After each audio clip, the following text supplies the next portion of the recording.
China is claiming all of the China Sea as her own.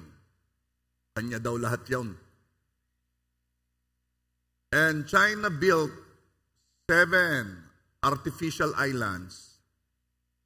Kahit pa yung lugar na yon ay nasa ating exclusive economic zone.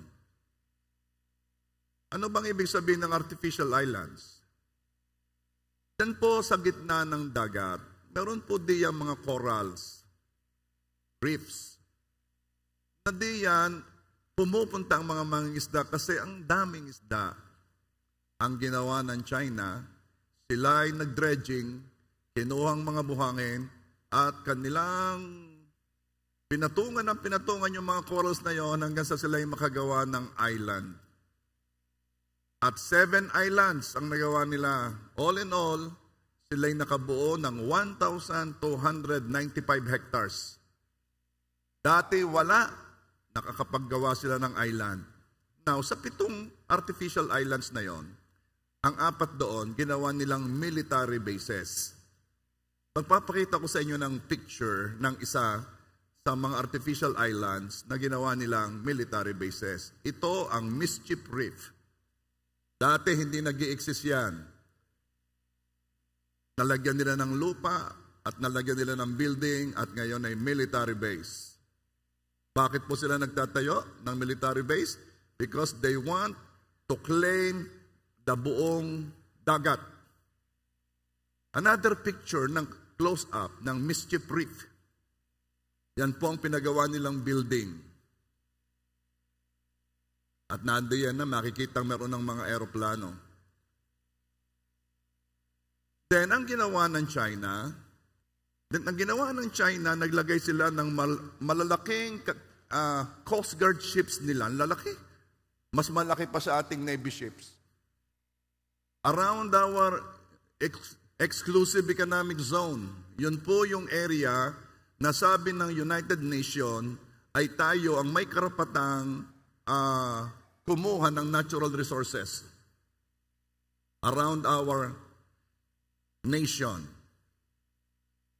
Pagkatapos nilang maglagay ng malalaki nilang mga barko doon, in-intimidate nila ang ating mga fishermen. Tinataboy nila, wag na kayong mangisda dito. Ganong simula pa ng kasimula-simulaan, it is historical at na natural fishing ground ng ating mga fishermen. Ang lapit dito sa Zambales. Ang ginagawa ng mga Chinese ay they are using dangerous maneuvers against our ships. Tinatako talaga. At kanila pang winawater cannon. Kanilang kinakanyo ng tubig ang ating mga barko namang pagkaliliit. Kaya naman pag tinamaan ng water cannon, sira ang mga radar, sira ang mga ay ilan-ilan yung ating barkong yan. Pakita ko sa inyo ang picture kung ano ang ginagawa nila. Yun po ang ating barko. At palibot po ng 2 malalaking barko ng China.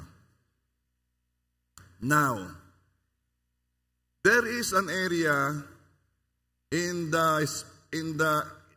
our exclusive economic zone na supposed to be ours na naman talaga, pero kine-claim ng China that our government says where we will stand our ground and we will not allow China to build an artificial island.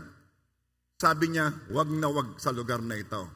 Dito na maghahalo. Tunay ang kabara ko ng Pilipinas. And they call that place the Scarborough Shoal. Yan po ang area, ang shape ng Scarborough Shoal, pero yan ay maliit lang. At ipapakita ko sa inyo kung gaano kalapit yan sa Philippines at gaano kalayo sa China. Next. Okay? So yun po ang China, merong red line, at yun naman ang Philippines may green line. Yun po ang Scarborough Shoal, doon sa taas. Ganong kalapit sa atin, napakalapit sa Zambales. Ito naman sa bandang baba, dito sa Spratly Islands, napakalapit sa Palawan, napakalayo sa China. Pero kinukuha ng China yung buong South China Sea, yan daw ay kanila.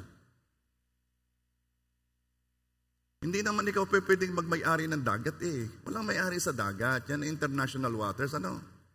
Pero sabi natin, gustong-gustong gumawa ng artificial island ng China's Scarborough Shoal. Actually, nagproklama na sila na gagawin nila itong natural preserve. Ibig sabihin, wala nang ibang papasok. Pero hindi. Ang China po ay merong effective control dito. Lagi pong maraming barko ng China diyan. Hindi makapangisda ang ating mga mangingisda diyan. Pero, nasingit pa rin naman para kaunti-kaunti. Kasi po, kakunti ang ating naval assets eh. Kakunti ang ating mga barko. Kahit tayo maglagay doon ng barko, yan may uuwi rin eh. Kasi, yung kukuha ng supply, ay pagka-uwi di wala nang papalit. Okay? So, sabi ng Pilipinas, we are going to stand our ground. And how are we standing our ground? Okay? One, by putting our presence there. Wala tayong barko. Walang gaano, mga luma na.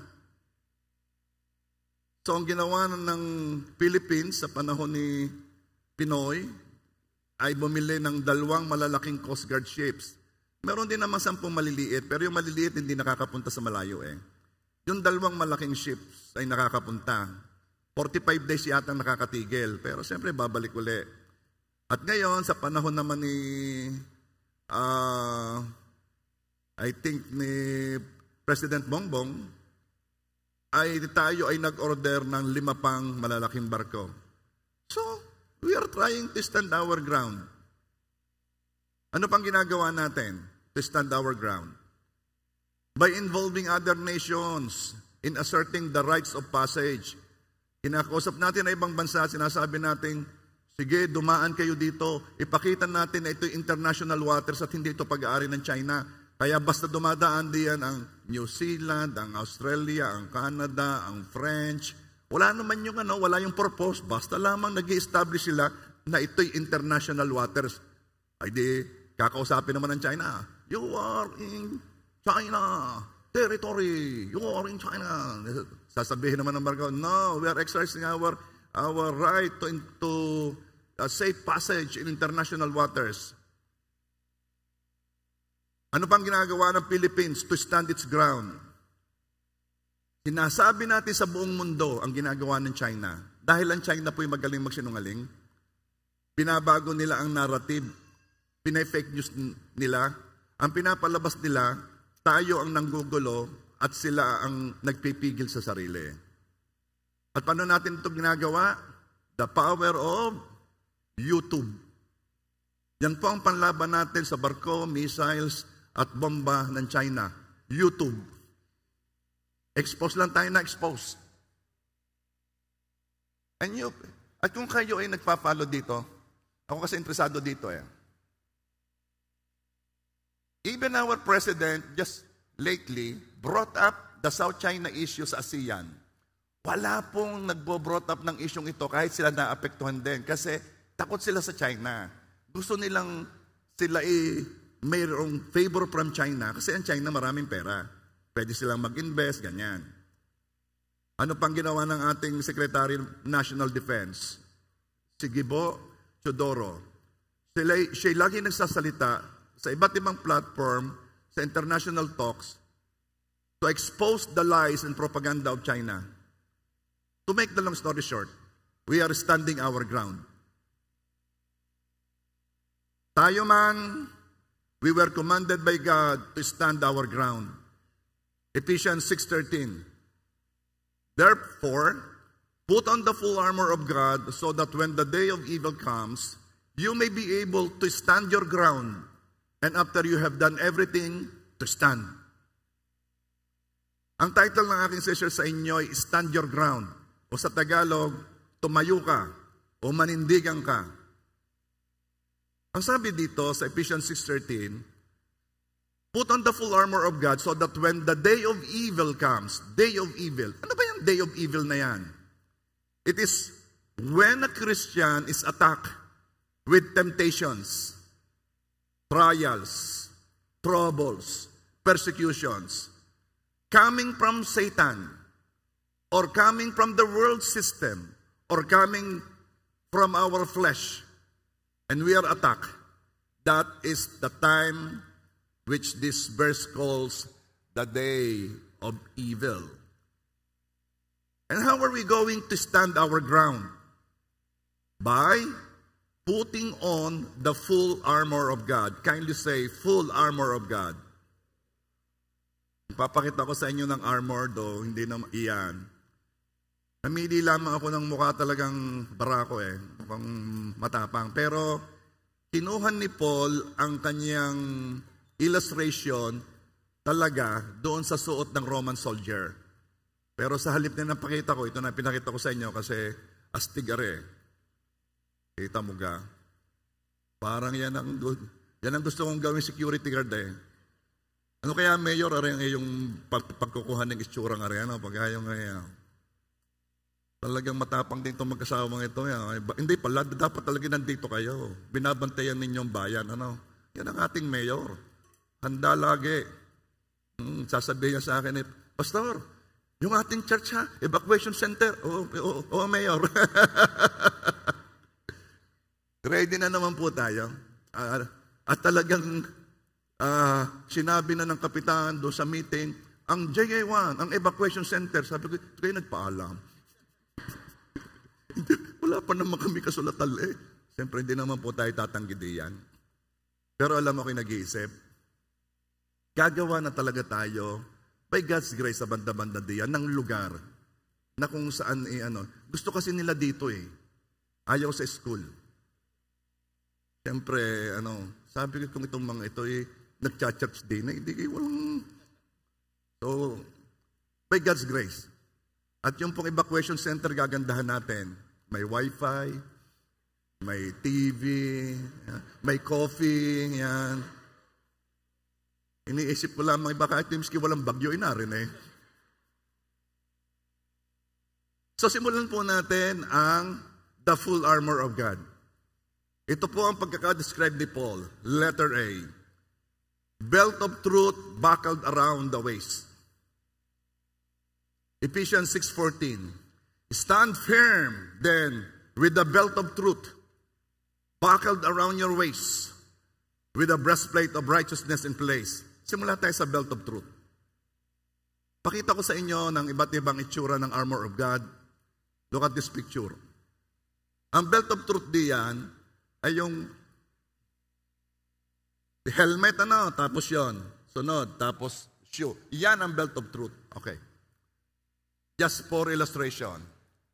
Ang belt po ang humahawak sa lahat ng mga kasuotan ng sundalo. Ibig sabihin, kapag walang belt, ay nawawala sa tayo yung mga breastplate na yan, wala kang mapapaglagyan ng iyong espada, wala. Kasi, kaya ang belt of truth, ang pinakamahalaga. Belt of truth. Ang belt ang humahawak ng lahat na kasuotan natin. Ito ang katotohanan. Sa katotohanan lang lagi tayo. Kung hindi na katotohanan ang ating pinangahawakan, hindi tayo makakatayo o hindi tayo makakapanandigan sa hirap manindigan sa fake news. Pag kayo naman ay pinakitaan na ng facts at ng resibo, pwede ka namang baguhin na ninyo ang inyong paniniwala. Ay lahat ng ebidensya ipinakita na, ay ayaw pa rin magbago ng isip Ayaw kanyo ng katotohanan. Belt of truth, di yan lahat nagsisimula sa katotohanan. Paano mo may ipaglaban ang hindi totoo? Unless you deceive yourself. Walang magagawa tayo dyan. Kapag ikaw ay willingly nililin lang mo sarili mo, dahil basta gusto ko ito, wala tayong magagawa. Mahirap tayuan ang kasinungalingan. Ito ang reason kung bakit matatapang ang mga apostol sa paghahayag ng salita. Kung inyo pong mababasa lalo na sa aklat ng Gawa, ang mga apostol ay nagpunta sa Jerusalem, sa Judea, sa Samaria, at sa dulo ng mundo. sila'y naghahayag ng salita sa lugar na kung saan ay sila'y binabatikos, pinepersecute, binabato, pinapatay, pero hindi sila tumigil. Ito po mga apostol na ito ay nagsimula ay mga nagtatago noong ang Panginoong Hesus ay pinapako. Pero bakit biglang tumapang? Alam niyo kung bakit? Kasi nakita nila ang Panginoong Hesus pinako sa krus. Alam nila ang Panginoong Hesus ay namatay. Sinigurado ng sundalo. Kasi yung pagpapako sa krus ay slow death. Minsan ilang araw na hindi pa namamatay. Ang ginagawa diyan, dahil sa awa sinisibat ang puso. Kaya ang Panginoong Hesus po, ang katawan niya, may sugat sa kamay, sa paa, at sa tagiliran. Siniguradong patay na. Alam nilang ang Panginoong Hesus ay namatay. Alam din nilang ang Panginoong Hesus ay inilibing. Alam nilang 3 araw na nakalibing. At ang matindi dito, nasaksihan nila, resibo, facts, nakita na ang Panginoong Hesus ay nabuhay. Noon pong makita nila ito, nag-iba na. Tumapang ng mga apostol at ng mga disipulo.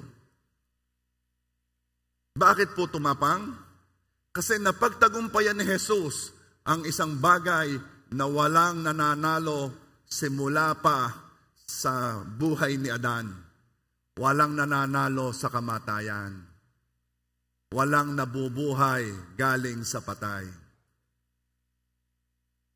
Mahirap naman niyang hindi pa nag-aapatan bumangon na. Sandali naman, sayang ang handa. Pagka 3 araw na buhay na maguli. Walang imbalsamo. Supposed to be, yung katawang yan ay nagsisimula ng madikay. Pero hindi. Nakita nila ang Panginoong Hesus buhay na buhay. Nakita ni Peter na kumain kasama niya. Nakita ng mga apostol na lalo na si Thomas na nagsabing maniniwala lamang ako kung ng Panginoon ay buhay kung siya'y makikita ko sa hilig sa resibo. Na makikita ko, mahawakan ng mga sugat sa kanyang mga kamay at sa tagiliran. Dumating ang Panginoong Hesus. Heto na, Thomas, hawake.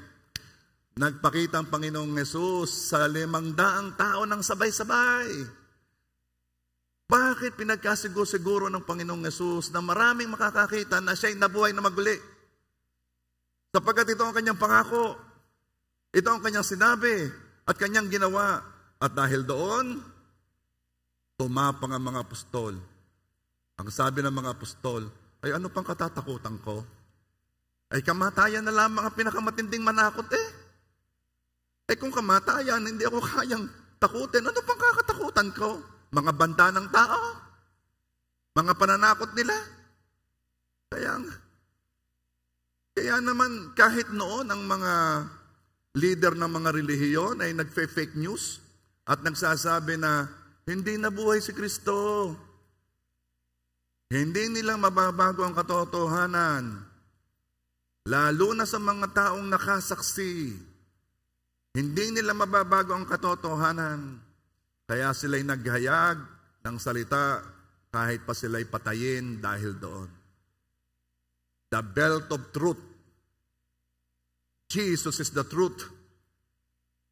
Kung ginawa ni Jesus, eto na, ang pangako niyang mabubuhay muli siya matapos mamatay at ilibing ng 3 araw, at nabuhay nga siya, pwede mo nang paniwalaan lahat niyang sinabi.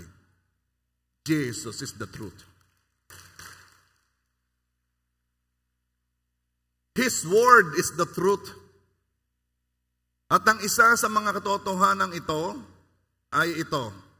Deuteronomy 31 verse 6. Be strong and courageous. Do not be afraid or tremble at them. For the Lord your God is the one who goes with you. He will not fail you or forsake you. Ito ang katotohanan. Ang Diyos ay kasama natin. Maganda man ang panahon o super typhoon man. Maraming nagsasabi, ha? At isa na ako noon. Lagi ko ito sinasabi, maganda sabihin, magandang pakinggan. Ano yan? Hindi hahayaan ng Diyos na dumaan ka sa pagsubok na hindi mo kaya. Ako po'y habang nagtatagal sa salita, may mga sinasabi akong ngayon ay binabawi ko na. Isa po ito. Hindi totoo yun. Lahat na tukso, lahat na problema, lahat na pagsubok ay hindi natin kaya kung walang biyaya ang Diyos. Nakaya mo lang, at please understand, recognize, and remember this. Nakaya mo lang ang anumang dinaanan mong problema kasi biniyayaan ka ni Lord na kayanin yon.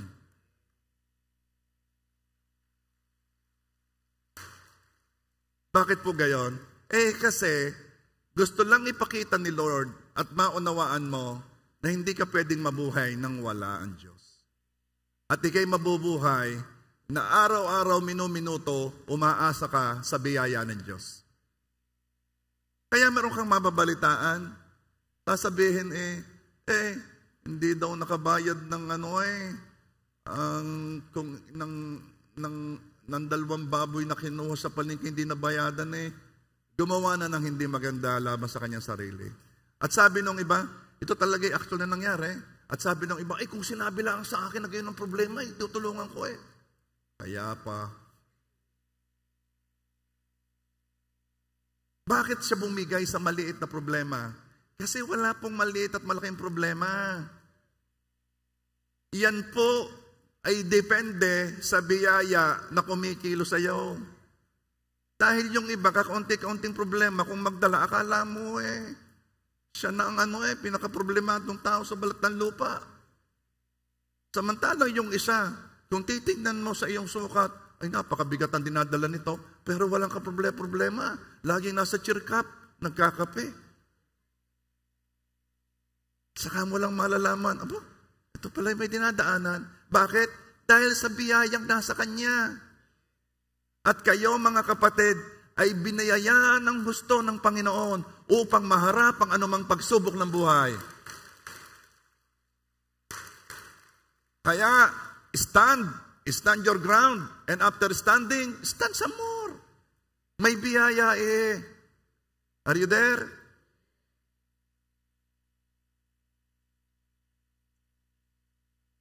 Inutusan tayo to be strong, hindi dahil kaya natin. Inutusan tayo to be strong dahil ang ating Diyos ay kasama natin. Dahil kasama natin si Jesus sa laban ng buhay. Naalala pa ninyo yung title na Ipanalo ang laban ng buhay, di ba? Kasama natin ang Panginoong Jesus laban sa mga matitinding tukso, laban sa mga pagsubok ng buhay. At anong pangako ng Diyos? I will not fail you nor forsake you. Sa Tagalog, hindi kita iiwan o pababayaan man. Kaya, we can stand our ground. Ang una nating dala, belt of truth. Dala natin ang katotohanan ng salita na nagsasabing ang biyaya ng Diyos ay sapat upang harapin ang anumang hamon ng araw na ito. Hindi ko sinasabing walang bagyo. May bagyo. Ang sinasabi ko, ang Diyos ay kasama mo.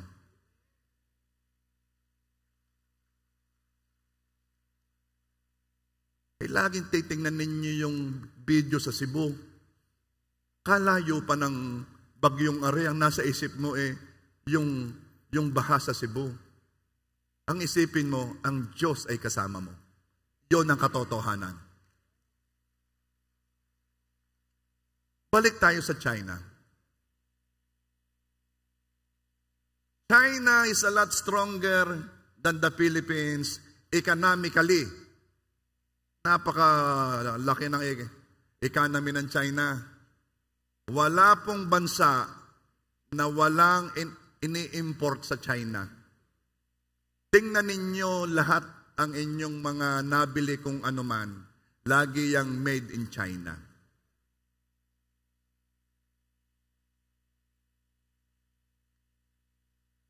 China is a lot stronger than the Philippines militarily.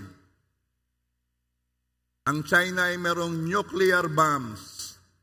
Alam naman yung nuclear bomb, ano? Ito ay talagang malakas na bomba. They have ballistic missile that can, pwedeng from mainland China, ay pwede nilang itarget saan man lugar dito sa Pilipinas. Very weak ang ating military. At tayo po ay inaaliw na lang natin ang ating sarili kapag nagbibilangan ng armas. Halimbawa ay China, 100 airplanes, Philippines, 1,000 manananggal. Yung mga gayungga. Para lamang, mawala yung pain na tayo ay talong-talo sa match-up. This is the reason why China is bullying us. Sobra talagang China, binubuli ang Pilipinas. Winawater cannon tayo, ang bilin, huwag lalaban. Bakit? Pag tayo'y lumaban, ile-level up ng China ang kanilang gagawin. Level up. At ilalabas nila ang narrative na tayo ang nanguna. Pero, alam kong kayo nalulungkot na. May mga lalaking gustong magsundalo na. Meron tayong alas, ang Pilipinas. Kaya hindi nila makuha ng basta-bastang Scarborough Shoal. Tanungin niyo ako, ano po yon? Mutual Defense Treaty with United States. Ano tong treaty ito? Ito yung treaty na ginawa, I think, 1951 pa. Na ang US is under obligation to come to our aid if we are attacked by another nation. And vice versa. Kung ang Amerika naman ang aatakihin, tayo under obligation na ipadala ang ating mga sundalo at lumaban for their interest. May treaty yan. 3 lang dito sa Asia ang merong mutual defense treaty. Ang Pilipinas at sa US, South Korea at ang Japan. Yes, US is more powerful than China. And US is with us. Kaya ko ito sinasabi, it is an illustration. Wala naman tayong kalaban-laban sa mga ganyang mga pakana kung talagang ang demonyo gagawa ng kanyang scheme at aatakihin. Wala eh. Pero may alas tayo. Ang sabi ng Diyos, ako'y kasama mo. Ako'y kasama mo. Kaya kung mag-aastang mga Pilipino, alam mo, liit na liit, yabang ni yabang, yun pala yun. Merong pangako ang Amerika. Notarize. Knowing that God is with us, and He will never leave us nor forsake us, anong gagawin natin kapag humaharap sa matinding tukso o pagsubok sa buhay? Alam natin God is with us eh. Ito, we must be strong and stand our ground. Ephesians 6:14. Kaya kunin ninyo ang buong balute, the full armor of God, upang kayo makatagal sa araw na masama. Makatagal tayo sa day of evil. At kung magawa na ninyong lahat, ay tumayong matatag. Okay. Makatagal sa araw na masama. Nang sabi, matapos natin magawa ang lahat na kaya natin, manatiling nakatayo. Bakit? Kasi siguradong darating ang tulong ng Diyos na nagsabing hindi tayo iiwan o pababayaan. Manatili kang nakatayo. Alam mo bang ang Philippine military is doing its best? Tayo naman ay gustong-gustong mag-modernize ng ating mga kagamitan. Sa totoo, tayo bumili din naman ng missile sa India. Bumili tayo. Basta may kasama lamang yung shawarma at saka yung kanilang kaning masarap. Biryani, yan. Bumili tayo ng BrahMos missile. Nakalagay yan, may nakalagay sa Palawan, may nakalagay sa Zambales, sa ano. Kahit pa paano naman tayo nabili. Hindi pa lang tayo makabili ng mga MRI, multi-role fighters, kasi napakamahal. Naubo sa flood control ang budget. Tunay, kung yun daw napalagay sa Ghost Project, ay naibili natin ng armas, ay talaga namang may laban tayo. At ito po ang guide ng Philippine Military sa kanilang pagbili ng gamit, sa kanilang paghahanda. Ito ang kanilang guide sa paghahanda sa gera. Gayon po ang mindset ng mga sundalo. Kahit walang gera, naghahanda sila. Ito ang kanilang guide. They must be able to stand for 30 days. Their supplies must endure up to 30 days. Kailangan nila ng bala na makakatayo laban sa kaaway sila within 30 days. Tanungin niyo ako, bakit po 30 araw? Kasi it will take 30 days bago makarating ang tulong ng Amerika dito. Kaya ang sabi nila, kayo lang munang lumaban. Maximum 30 days. Kaya namin ng 20 days, pero maximum 30 days. Kaya niyong lumabang mag-isa nang wala kami. Ang tanong, i-honor po ba talaga ng US ang kasunduang yan? I-honor po ba talaga? Ito ang sagot ko, hindi ko alam. Hindi ako si Trump.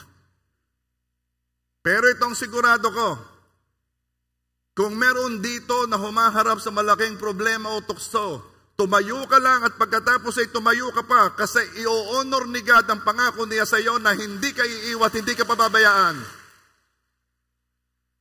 Darating ang tulong ng Diyos. Hindi ko alam kung 30 days, hindi ko alam kung 30 months, hindi ko alam kung 6 months, hindi ko alam kung 1 month, hindi ko alam. Basta ikay itong sabi ay, ikaw ay tumayo at pagkatapos magawa mong lahat ng pagtayo, ikay tumayo pa. So, ikay humaharap sa matitinding tukso, matitinding problema, matitinding bagay na nananakot sa iyo, nagbibigay sa iyo ng anxiety, nagbibigay sa iyo ng worry, tayuan mo. Alam mo kung pag ikay nakatayo, hindi alam ng kalaban ang kaya mong gawin ang iniisip mo. Ang kalaban, matapang sa ayaw lumaban. Pero pag ikay natayo, nag-iisip na rin naman ang kalaban, aba, ano kaya ka pinagmamalaki nito? Tinakot ko na bakit ito nakatayo pa? Nasabi ko nang hindi ka makakatapos. Nasabi ko nang hindi ka magkakatrabaho. Nasabi ko nang hindi ka ba't ito nakatayo pa? At panay pa rin ang sabi ng pabuti ng pabuti, paayos ng paayos, paganda ng paganda, yaman ng payaman. Kasi hindi ninyo nare-realize pag tinatanong ko kayo kung anong ginagawa nyo, kayo'y tumatayo. Kahit anong nararamdaman, kayo'y tumatayo. At ang kaaway ninenervyo sa inyo, bakit nagawa na niya ang kanyang pwedeng gawin? Yan pa rin ang sinasabi mo. Kumusta kayo? Pabuti ng pabuti, paayos ng paayos, paganda ng paganda, papugi ng papugi. Nakaya pang sabihin papugi ng papugi sa laki ng hinaharap na problema. Abay dinagdagan pa payaman ng payaman, pabanal ng pabanal.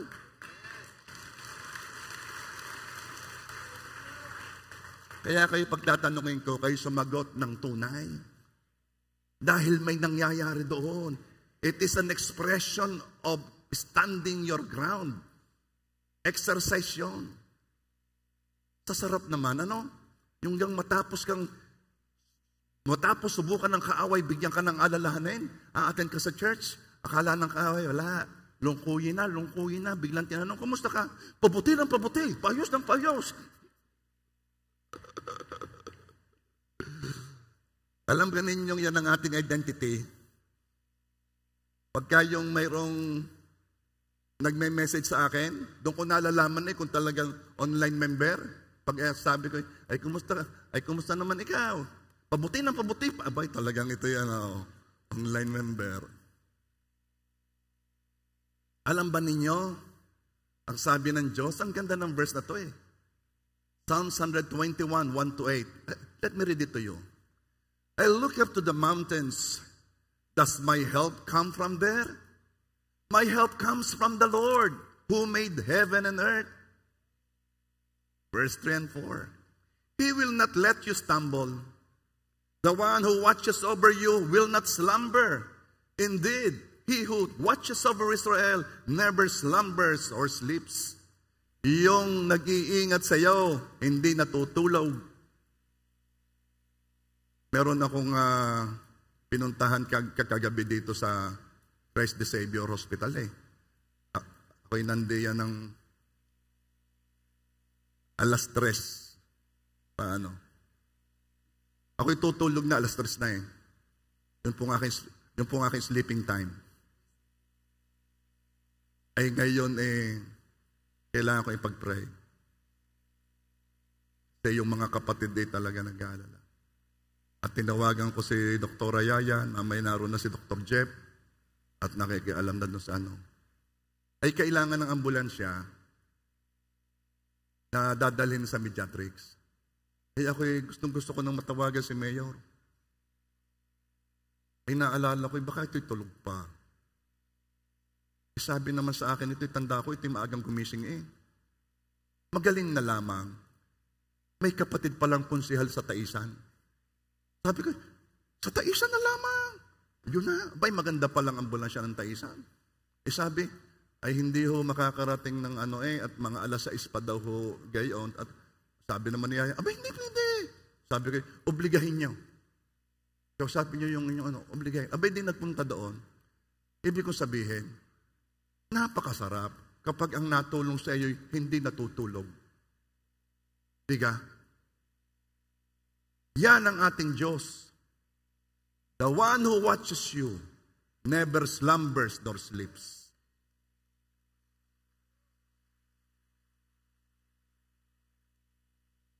Pero kung tinawagan ko si Mayor, gigising yan. At yan ay magpapadala ng ambulansya. Ayan mismo nakikialam.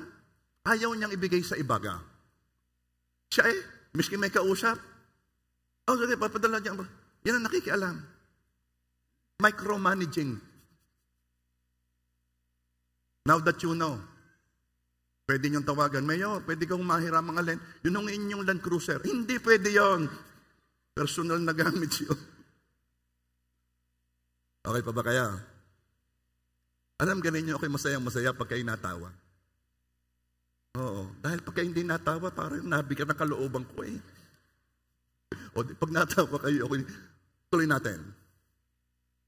Psalms 121, 5 and 6. The Lord Himself watches over you. The Lord Himself. Ano ibig sabihin? Hindi nagde-delegate.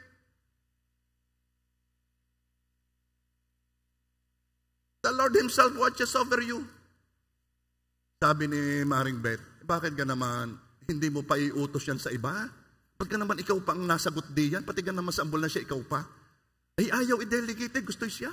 Ay baka kung hindi agad magawa ng mga iba, kung tumawag, yun Ang Diyos, hindi nagde-delegate. Siya ang tumitingin at nag-iingat sa iyo. The Lord Himself watches over you. The Lord stands beside you as your protective shade. The sun will not harm you by day, nor the moon at night. O pwede kong dagdagan, the typhoon by day, and the storm by night. Pero hindi na nakasulat, 7 and 8. The Lord keeps you from all harm and watches over your life. Ibig sabihin, lahat na ng area ng buhay mo. Yung iyong relasyon, yung iyong business, yung iyong family, watches over your life. The Lord keeps watch over you as you come and go. Yung travel mo, nakabantay si Lord, both now and forever. Ay nakakatuwa itong ating pinadalang magpapastor sa Birak, Catanduanes. Sa hirap, bago nakadating doon. Sa tagal, dahil ang kanya sasakyan. Hindi na daw makaya ang pagdadrive. Ay siya daw tumulog na sa isa doong tulugan, sa isang inn. Maya-maya, nakadating sa Tabaco. Pagdating doon, tumulog na kasi wala din daw namang barko at yung meron daw bagyo. So naghintay silang merong biyahe. Tagal pala ng biyahe doon. Pagdating nila sa Birak, Catanduanes, Signal number 4. Pero ito, ay sasabihin, the Lord keeps watch over you as you come and go, both now and forever. So, nandun po ang pamilya ni Brother Jano at ni Sister Len, kasama ang kanyang anak. At sila ngayon ay, they are establishing the JA1 Birak, Catanduanes.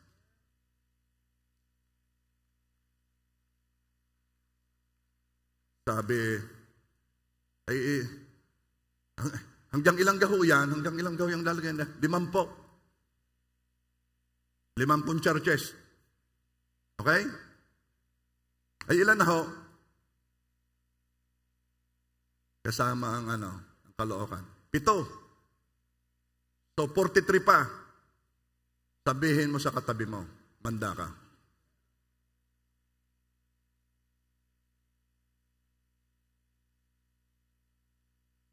Ba? Ay akala ako nagbibiro.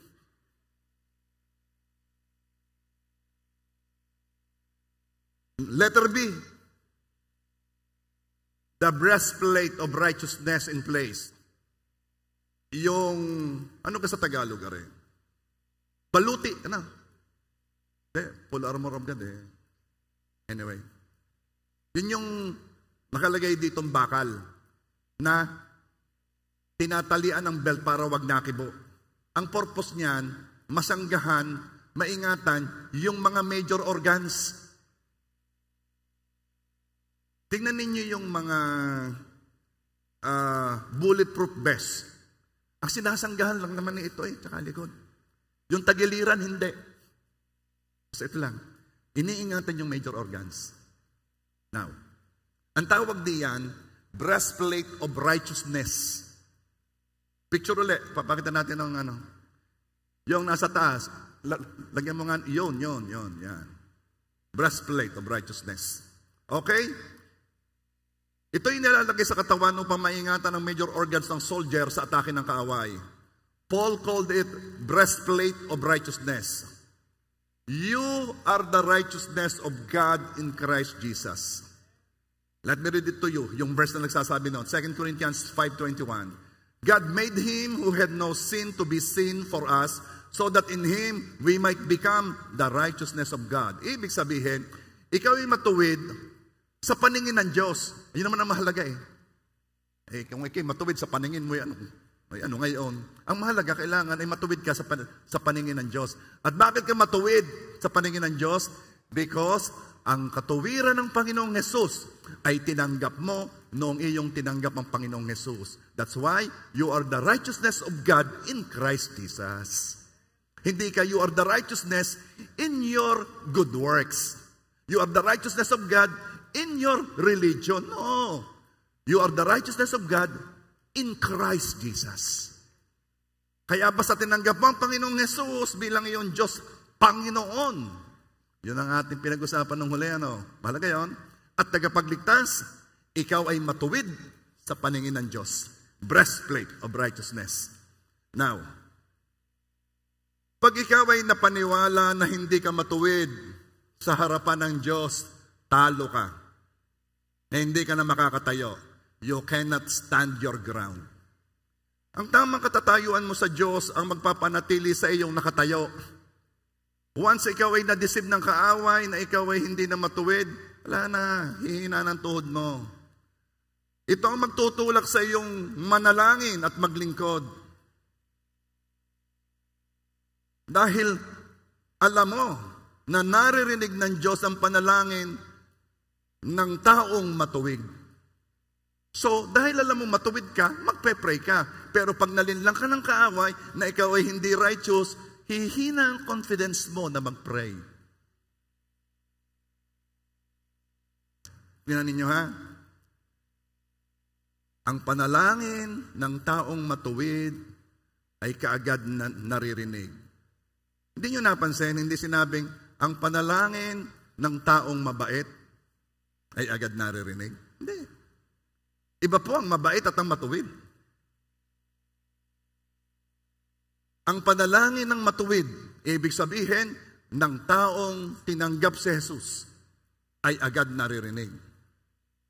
Kaya kapag ikay dinidisip ng kaaway at sinasabing, ay nakasala ka, hindi ka na matuwid, isa lang naman ang gagawin mo, hihingi ka ng tawad. At yung katuwiran mo ay nasa iyo pa rin kasi nasa iyong Panginoong Yesus, tinanggap mo siya. Are you there?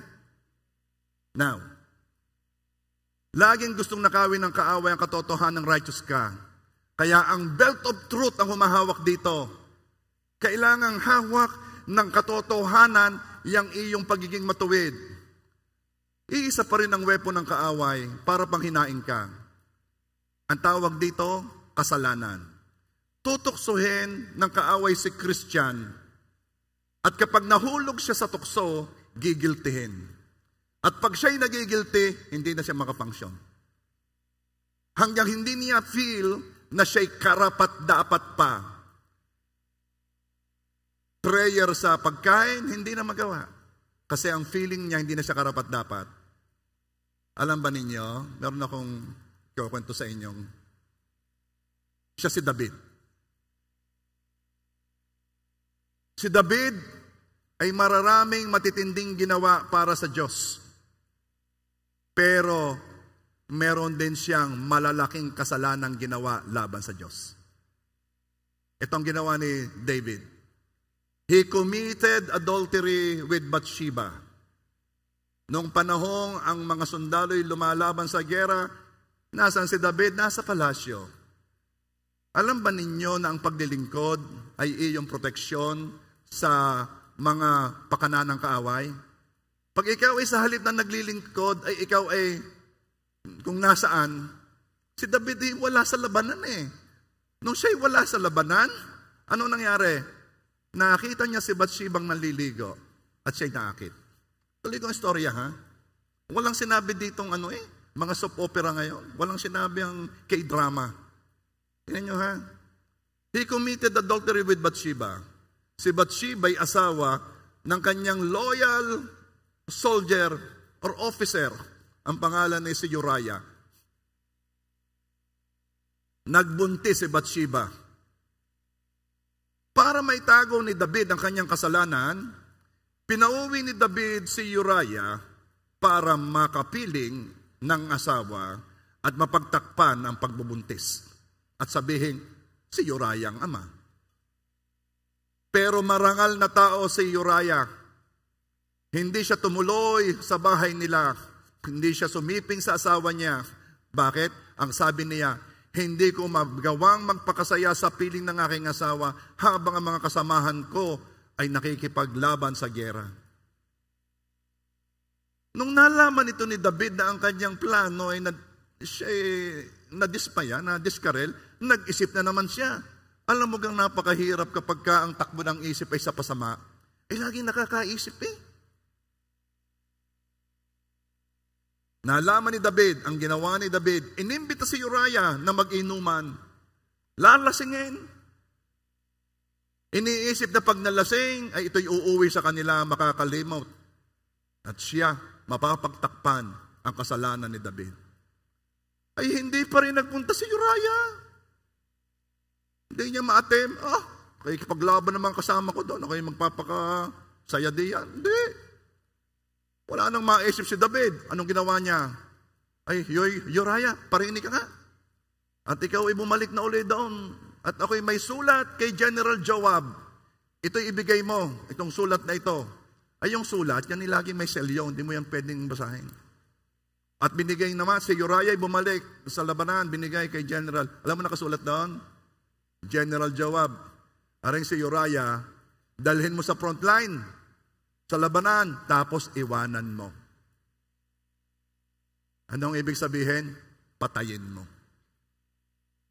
Adultery, schemings, murder. Namatay si Uriah, naging asawa na ni David si Bathsheba. Hindi ni David, Alam mo gang hindi nagsisisi hanggang nagpadalang Diyos ng propeta, si propeta Nathan. Abay, meron baga ho dito, mahal na hari. Ay, may dumating na bisita. Siya naman maraming mga tupa. Ay, kinuha pa yung tupa nung isang mahirap na tao. At yun ang pinatay at yun pinakain sa bisita. Sabi ni Haring David, sino yung ipatawag dito? Dapat siyang manarap. Sabi ng propeta, kayo po yun, mahal na hari. Alam mo, kahit si David gumagawa ng ganyang katitinding kasalanan, tinawag pa rin siya ng Diyos na a man after God's own heart. Tinawag siya ng Diyos na lalaking ayon sa puso ng Diyos. Panginoon naman, ang laki naman ng kasalanan ginawa ni David. Sobra naman yun. Bakit mo sinabi pa rin ang puso niya ay ayon sa puso mo? Bakit? Kasi once maipamata mo kay David, once malaman ni David, bumabalik siya sa Diyos, inaamin ang kasalanan, humihingi ng tawad. And then, patuloy na ginagawa ang pinapagawa ng Diyos sa kanya. Alam mo bang yan si David? Na-burden siya kasi siya'y nakatira sa magandang bahay, sa palasyo. Samantalang ang Espiritu ng Diyos na noon ay naroon sa Ark of the Covenant, nakalagay lamang sa tent. Siya'y burden na burden. At ang sabi niya, bakit ang ganda ng bahay ko tapos ang bahay ng Panginoon ganito? Ipagkagawa ko siya ng marangal na templo. Sino ka namang nakakaisip ng interest ng Diyos? Katulad ni David. Yan si David, iniisip niya ang mga bagay sa Panginoon. Yan, a man after God's own heart. At kahit pumapalya, siya'y nagsisisi, bumabalik siya, at muling ginagawa ang interest ng Diyos. Kaya siya'y a man after God's own heart. Bakit ko sinabi yun? Kasi, the breastplate of righteousness, magkasala ka man, humingi ka ng tawad, at pagkatapos, tuloy sa pinapagawa ng Diyos. And then, ang sasabihin sa inyo ng Panginoon, ikaw ay matuwid, hindi dahil sa iyong ginawa, ikaw ay matuwid dahil sa ginawa ni Jesus sa iyo. Ang belt of truth ang hawak sa righteousness, sa katuwiran. Tuwing ako'y magtuturo ng ganyan, ito lagi ang mga tanong na hindi tinatanong. Ay di, gagawin ko na lang munang gagawin ang kasalanan. Pag nagsisi naman ayos din Alam mo ga, kapag yung taong nagmamahal sa'yo, lagi ka na lamang minamahal ng minamahal ng minamahal, babaguhin ka ng pag-ibig noon Kapag lagi mong nararamdaman ang pag-ibig ng Diyos sa iyo, hindi mo na siya sasaktan Ang bawat kasalanan ay talagang sisira ng iyong damdamin, sisira ng iyong sistema, sisira ng iyong ayaw mong saktan ang nagmamahal sa iyo. Kaya tuwing ako ay magpipreach, I ask God for the anointing. Na pag ako ay nag-share ng word, ay maramdaman natin ang pag-ibig ng Diyos sa atin.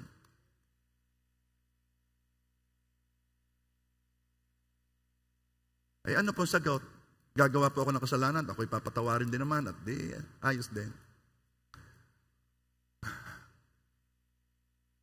Ang taong iniligtas ng Diyos, bago na ang kanyang espiritu, ayaw niyang gumawa ng kasalanan. Kung ya'y gagawa ng kasalanan, yan ay magsisisi, ay babangon. Hindi siya maninirahan doon sa gawa ng kasalanan. Pwede yang mag-commit, pero lagi yang magsisisi.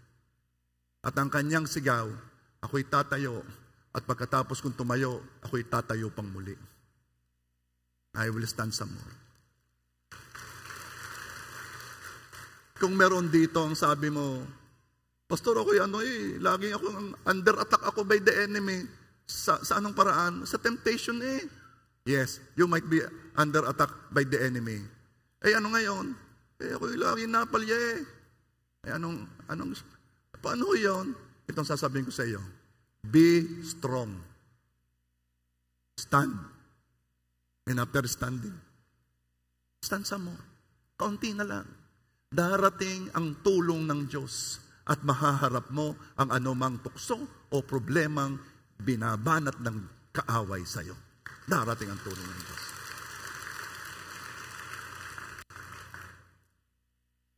Christian, kapag nagkakasala, wag na wag mo itong gagawin. Wag na wag kang lalayo sa Diyos.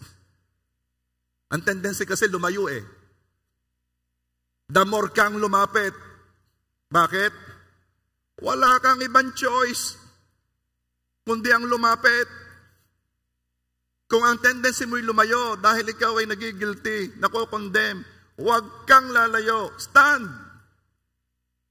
And after standing, stand some more. Dahil wala kang choice. Pag lumayo ka, saan ka pupunta? Wala kang ibang pupuntahan kundi ang Diyos. Palapit sa Diyos. Kung hindi ka sa Diyos lalapit, kanino ka lalapit? Wala ka ng ibang malalapitan. Ang ating pag-asa, ang ating buhay, ang ating future, ang pangakong maganda, lahat ay nasa Diyos. Wala kang ibang malalapitan. Iba, wala. Ang lapitan mo, ang naglilinis ng lahat mong karumihan. 1 John 1:9. If we confess our sins, He is faithful and just and will forgive us our sins and purify us from all unrighteousness. All unrighteousness. That's the breastplate of righteousness na hinahawakan ng belt of truth. May mga tukso o pagsubok na atake na ng kaaway upang panghinain ng Kristiyano. Bakit gusto ng kaaway na panghinain ng Kristiyano? Ito yon. Ito po ay supposed to be tatapusin ko yung full armor, pero akin tatapusin na dito sa padalwa. Magpaparto na lang tayo sa susunod. Bakit gusto ng kaaway na panghinain? Upang huwag nating magawa ang utos ng Diyos sa atin. Pag ikay mahina, hindi mo magagawa ang utos. Anong utos? Matthew 28:19. Therefore go and make disciples of all nations, baptizing them in the name of the Father and of the Son and of the Holy Spirit. May utos po sa atin, baka hindi nyo alam. We were ordered to make disciples of all people, of all nations, lahat. Itong reason kaya tayo nag-i-invite, nagme-mentor, nag-aalaga. Itong reason kaya nung ako'y nagpunta sa cheer cup kahapon, narito kasi Ivy. Wala. Lagi yan. Ay nakita ko doon, nagla-live group, ang live group ni Pastor Bon. Nakita ko doon, nagla-live group, ang live group ni Pastor P1. At kami naman nakita ko doon, galing doon ng worship team. Ito ang reason. Why? Because we disciple each other. Na yung ating mga disipulong, yung ating mga member na yon, gusto natin darating ang time, gagawin din naman nila ito sa ibang grupo. At siyempre ako'y nandoon, gusto kong makisali sa kanila. Kung may pinipigilan ni Pastora, paapay ang mga yung nagla-live group, di nga, ako yung nakiki-live group. Ay iba naman ang akin, lagi sasabihin ko, ikaw, JC, naroon si JC. Naroon ka si JC? Nasa ka JC? Nasa media. Yeah. Hindi ko alam. Ang tatay pala nito'y taga-Pulangge, Albay. Sabi ko, JC, babalik ka sa pinanggalingan mo. Sa Pulangge. At ang sabi sa akin ni JC, parang nakakaloko. Ano? At pag ginawa mo yan, malalaman natin kung sino talaga ang susunod sa iyo. Palagay ko si Senny. So, meron pong utos sa atin to go, make disciple of all nations. Kaya tayo nag-mentor, nag-aalaga. Hanggang sa ang ating mga inaalagaan, ay dumating ang point na sila nag-aalaga rin. Kaya meron tayong life group, na ang tawag na yata ngayon ni anointed group. Dito sila sinasanay to have their own life group. Itong si Jolimer, long time ago, inimbita ko yan sa life group. Ay, nagpunta lang naman, gusto makisama. Yung ganun hilaw na hilaw pa. Maya, dahil lagi kami magkasama sa pagdadrive, mine-mentor ko na, hindi niya alam, pakinig, mamaya, ma-attend na ng life group. Umattend na hindi ko na iniimbita. nagkusa na. Maya-maya, nakikinig. Abay ngayon may life group ng kanya Praise God. Dahil, ang purpose natin, to make disciple of all nations. Ikaw rin, gagawin mo silang mga life group leaders. Okay. Yan ang utos sa atin. Ito po'y bukod sa mga ministries sa church. Yes, we have ministries. Mabuti yon, paglilingkod yon. Katulad ng the ministry of the intercessors. Praise God sa buhay ninyo. Ang ministry ng worship team. Praise God. You are anointed. And praise God, kayo ay mga lingkod ng Diyos. Ang ministry ng mga ushers. Praise God. Ang ministry ng security. Tuwan-tuwa ako nang dumating at sabi ko, ba, talaga namang security pa rin nga kahit nabagyo. Ang mga ministry ng mga givers, kailangan niyan to support. Lahat ito'y paglilingkod. Pero ito po'y hindi directly gumagawa ng disipulo. Hindi ito directly. Ito'y tumutulong, support, pero hindi directly. Kahit yung Bible study, yung outreaches, yan ay paglilingkod. Pero hindi yan yung intentionally gumagawa ng disciples. Sige, pwedeng maging disipulo, pero by its model, yung mga tinuturuan sa Bible study, hindi mo naman sila ini-empower na sila ay magturo din sa Bible study. Marami sa kanila ay makikinig nga lang na makikinig ng iyong tinuturo kasi Bible study. Study. Okay? Si Jesus ay ang kanyang ginawa ay mga disipulo. Jesus formed 12 disciples. Ang pinroduce ni Jesus ay disciples na nag-produce din ng disciples. Yon ang inuutos sa atin. Do what Jesus did. Kukuha ka ng mga tao na mabubuhay kasama nila upang sila ay maging leaders din at mamaya may dinidisipulo na rin. Doon sa aking life group naman ay marami-rami na rin ang may mga kanya-kanyang life group. Ilan doon ang wala pa? Ilan nga ga? Now, ang tanong, eto na, ilan ang nagdidisipulo?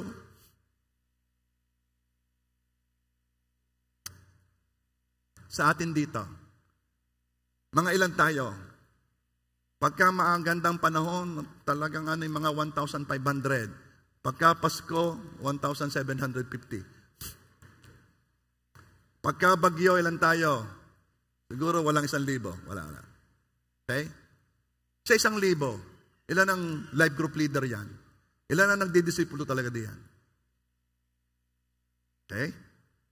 Ito ang sagot. Lucas 10 verse 2. He told them, the harvest is plentiful, but the workers are few. Ask the Lord of the harvest, therefore, to send out workers into His harvest field. Kaya nananalangin ng mga intercessors, Lord, magpadala pa po kayo ng workers na mag-aani ng mga anihin. Hindi evangelist workers. Lahat ay magdidisipulo.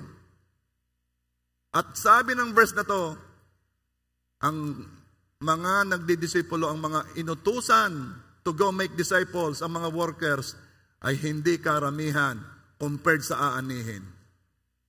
Hindi lahat are serving God in making disciples.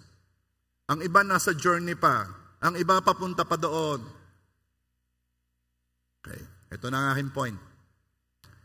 Kung ang naglilingkod na Christian, nagme-make disciple, ay kokonti na nga. And then, kainin pa ng condemnation dahil sa kasalanan o manghina pa dahil sa mga alalahanin ng buhay o sa deceitfulness of riches. Uunahin ko muna ito. Hindi niya magagawa ng maayos ang utos ng Diyos. Ito ang reason kung bakit pinangihina ng kaaway ang Kristiyano upang hindi magawa ang utos. Upang ni sa journey hindi ka makatuloy. Dahil pagkakaunti ang nagdidisipulo, ay di magtatagal pa ang dating ng Panginoong Hesus. Kasi sabi ko sa inyo, naghihintay lamang ng numero ng mga hintil na maliligtas at darating ang Panginoong Hesus. Look at what the enemy is doing. Kaya yung pinanghihina ang Christian, hindi naman yan dahil lang siya steal, kill, and destroy eh. May purpose ang kaaway. Kaya itong ating preaching na ito, non-title eh, Stand Your Ground. Stand your ground. And after standing, stand some more. Dahil dadating ang tulong ng Diyos.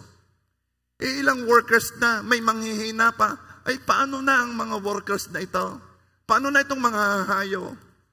Paano na itong gagawing disipulo ang lahat ng bansa? Alam mo ba kung bakit ako'y nakakakuha ng mga pastor? Napipili ko sa mga life group. Sila'y name-mentor, sila'y nabubuo. Mamaya makikita ko ba? Formang pastor to ha.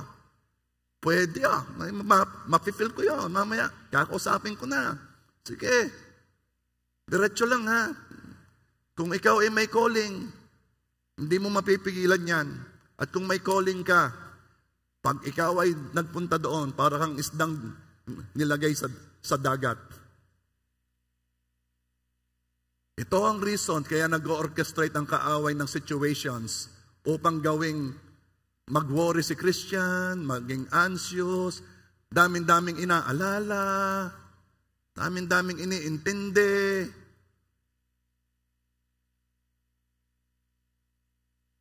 Stand your ground. So, yun po muna. Medyo, ano time na? Okay. I-cut muna natin doon. Magpa-part 2 tayo. Maganda itong full armor of God na ito. Dalawa pa lang ang nasasabi ko, ano? May tinamaan ka. May tinamaan. So, magdidisipulo na tayo. Okay? Huwag laging pickleball ng pickleball. Ano ba yan? Kung nasasabi. Okay. Worship team, ha? Tama na yung mga kauntian diyan, ha? Tayo naglilingkod. Mga ushers, I thank God sa inyong paglilingkod, pero ushering does not directly build disciples. You need to have life group. Enjoy your group. Ako, meron akong life group, pero may binuo na naman akong isang life group. Ito ang kultura ng J.A. Rosario. At kayo'y aking inaakay na kayo magkakaroon din ng life group. May a-attendan kayo at mamaya kayo meron ng inyo. Amen ba? Yung inyong ibang paglilingkod, yun ay welcome. Kailangan yun. Intercessors ka, praise God. Worship team ka, praise God. Ikaw ang giver, supporter ng church, praise God. Pero wag mong kakalimutan, inutusan lahat tayo to go make disciples of all nations. Let's all stand up, please.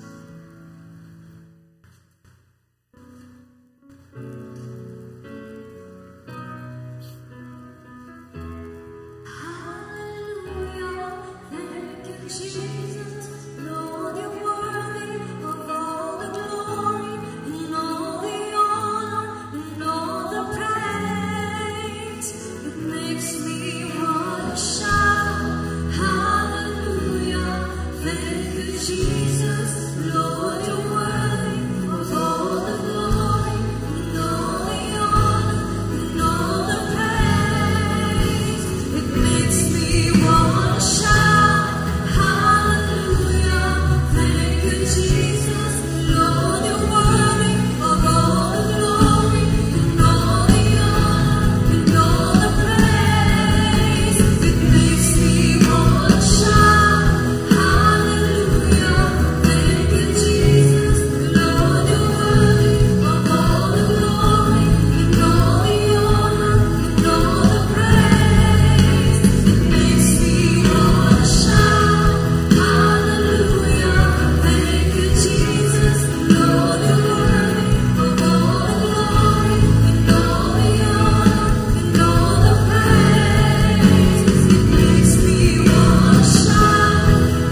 Alam mo ba,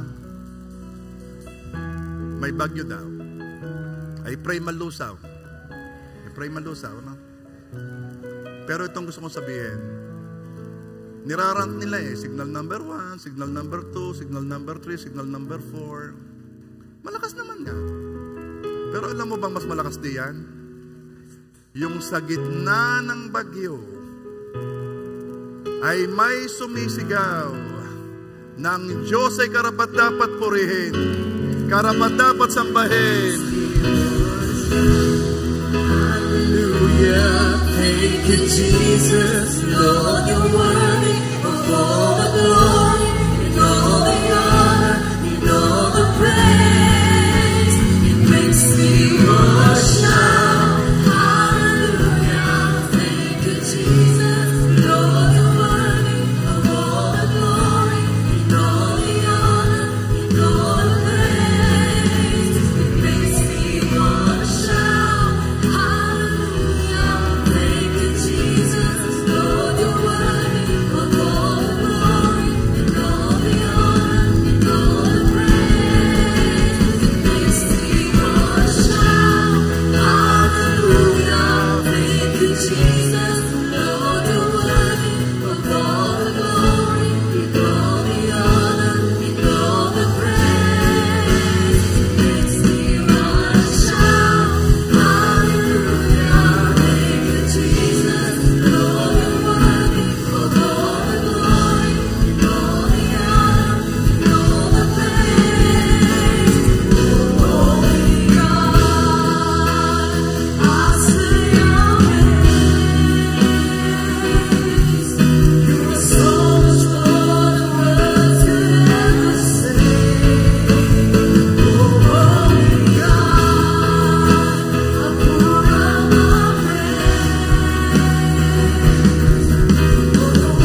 bagyo. 2 araw nang nananakot ang mga weather forecaster. Yes, salamat, pinaghahanda ang mga tao. Pero ang pinakaayaw ko ay mas katatakutan mo pa ang nilikha ng Diyos kaysa sa Diyos na lumikha. At ngayon, sa harap ng hangin, sa harap ng bagyo, ay isisigaw natin kung sinong stronger, kung sino ang higher. At sasabihin natin, our God is greater, our God is stronger, God you are higher than any other. Our God is healer, awesome in power,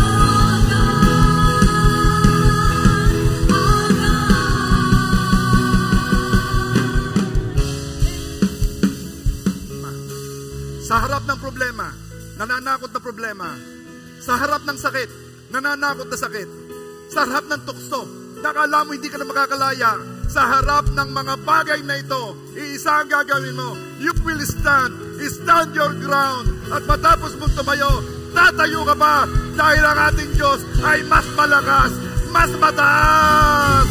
And if our God is for us, then who could ever stop us? And if our God is with us, then what could stand against? And if our God is for us, then who could ever stop us? And if our God is with us, then what could stand against? What could stand against?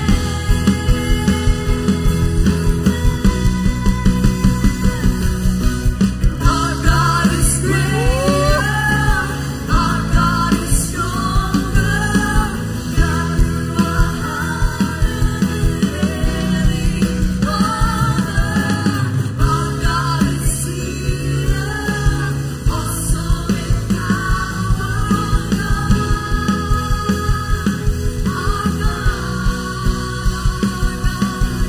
our God is greater, our God is stronger, God you are higher than any other.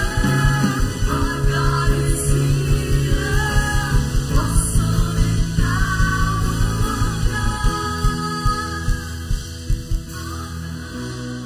Ito ang message sa iyo ng Diyos ngayon. Be strong. Stand. And after standing, stand some more.